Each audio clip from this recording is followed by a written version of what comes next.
there's a lot of coincidences, and ultimately when there's too many coincidences, there must be something there that, as they say, where there's smoke, there's fire sort of a thing. And so a lot of these could be coincidental and some could be serious, but again, collectively they add up to a lot. So if you look back from the beginning, this one's maybe more on the coincidental side, but FTX was founded within weeks of Biden announcing that he was running for office. That one's probably a little bit more on the coincidental side frame. And then, of course, FTX became Biden's second largest donor behind George Soros, which is no freedom lovers fan.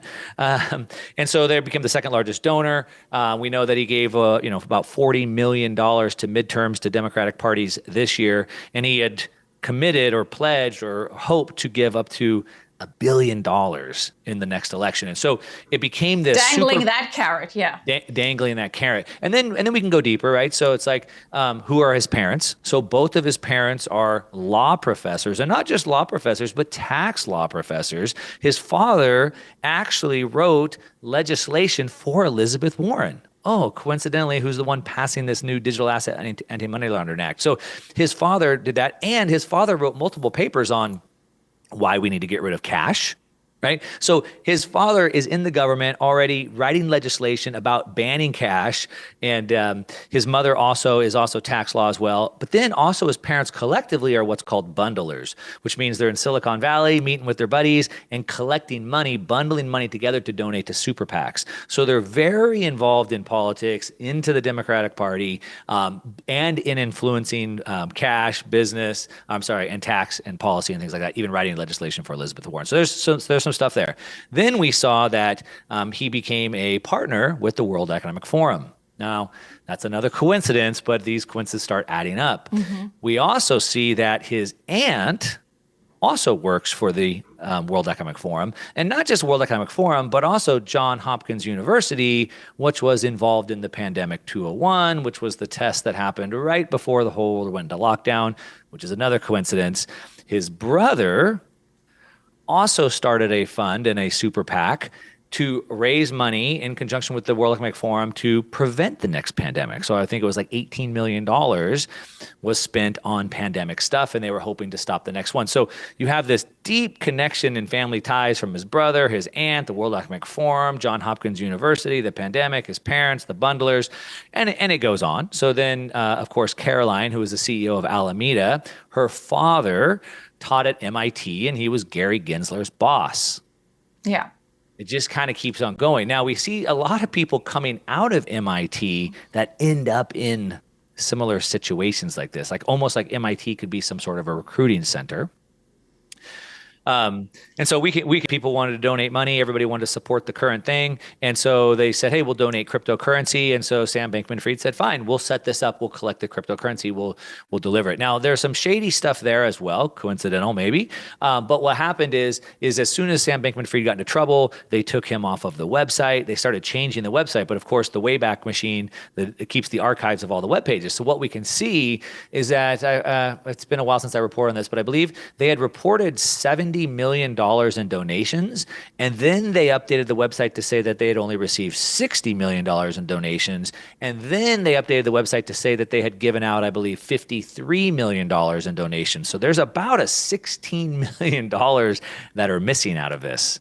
That are gone based off of the updates they had put on the website. So there's some interesting things there as well. And of course, the fraud and theft and grift that goes through Ukraine is long documented. So yeah. there's plenty of connections there. A couple of things. So one, back to SBF. So, he built a $30 billion company in 3 years. Him alone, like he didn't have any help doing this. And then this money, he was buying his way into Washington to create all this new legislation. So he was the one championing all this legislation. Okay, so then let's jump into he got arrested. Now, he was supposed to appear before Senate to give testimony. Yeah. And nobody was moving on this. I mean, calls all over the internet for like, why isn't he arrested? Why is he still a free man? They need to take him into custody right now. But yet he's on book tours and he's giving podcast talks and this and that. Well, he was scheduled to speak before a committee to give his testimony. And the day before he was supposed to do that, they grabbed him.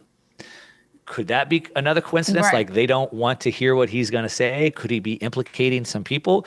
We know the Jeffrey Epsteins and the like of that world, they never get a chance to publicly talk.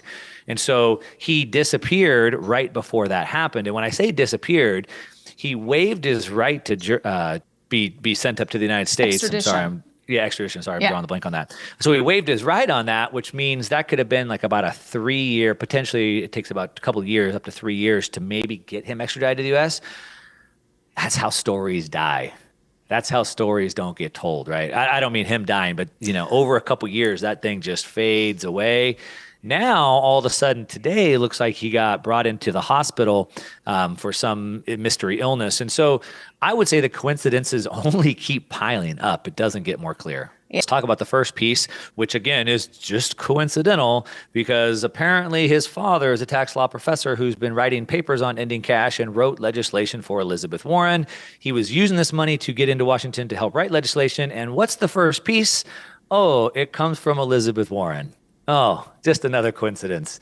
And it's called the Digital Asset Anti-Money Laundering Act.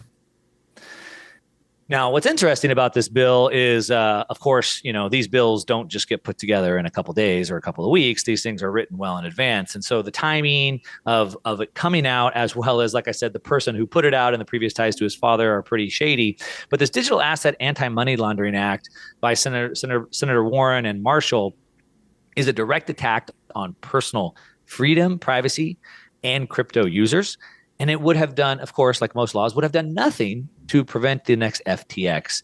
And basically what they want to do is they want to say that any software that's related to cryptocurrency would basically be banned because every piece of software would have to collect KYC, know your customer, and AML, anti-money laundering, information on everybody. So if I'm a coder and I write a piece of DeFi code and transactions go through my code, somehow that code is supposed to capture that.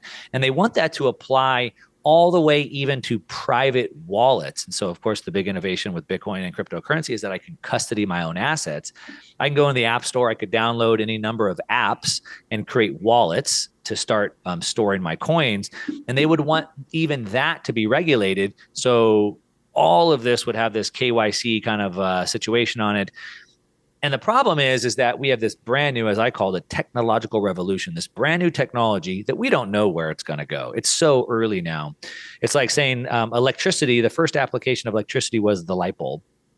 But of course, electricity is used for a lot more than a light bulb today.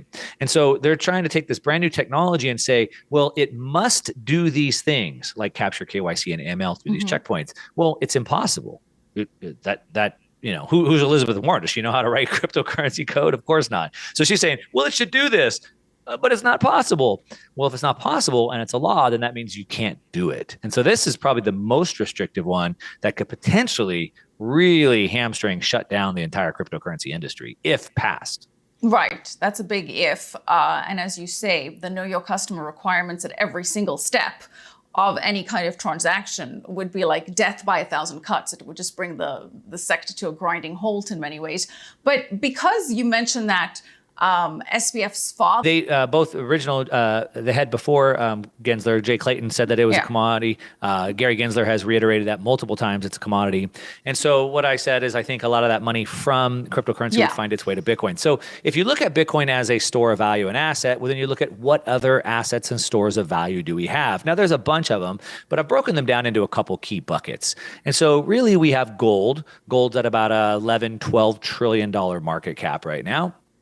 And we have reports from Citibank and JP Morgan, both stating they think Bitcoin will overtake gold. So that's 12 trillion. That's a 20x from here.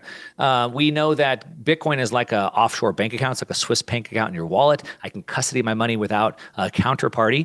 Now we have offshore banking that also keeps it out of sort of the government hands. But like with the Russia-Ukraine thing, we see all these Russian oligarchs getting their bank accounts seized by Switzerland. And so we have about 40 trillion parked in offshore banks. So a good portion of that could probably find its way to Bitcoin. It's much more secure than offshore bank accounts. We have about $100 trillion just in fiat. So a lot of people are probably still storing their value in fiat. And so 100 trillion, part of that can come over. We have 100 trillion in bonds in the debt market, which of about 18 trillion is actually negative yielding, which is stupid. And so why would you lose money to loan money? And so some of that will come over. In equities and stocks, we have about 120 trillion dollars just in stocks, and then we have about 325 trillion in real estate. So if you just add up those couple categories, 5 or 6 categories, you're at about 700 trillion dollars in store of value assets, just in those 700 trillion of store value assets. So if Bitcoin, which I believe could be argued it's better than all of those in many cases, if it could get just 5% of the market, just 5% would be 35 trillion divided by the 21 million Bitcoin cap. And it brings to you about a $1.7 million Bitcoin price target, which is about a 100x return from here. The next question you'd ask me is when. When do I think it could achieve a 5%? And I think by the end of the decade. I think by the end of the decade, in the next 8 years, we could probably see that number. And I think probably by the end of next year, depending on what happens with the Fed and the pivot, I would expect Bitcoin to probably at least double from here by the end of next year, and then make a pretty rapid descent to well over $1 million coin by the end of the decade.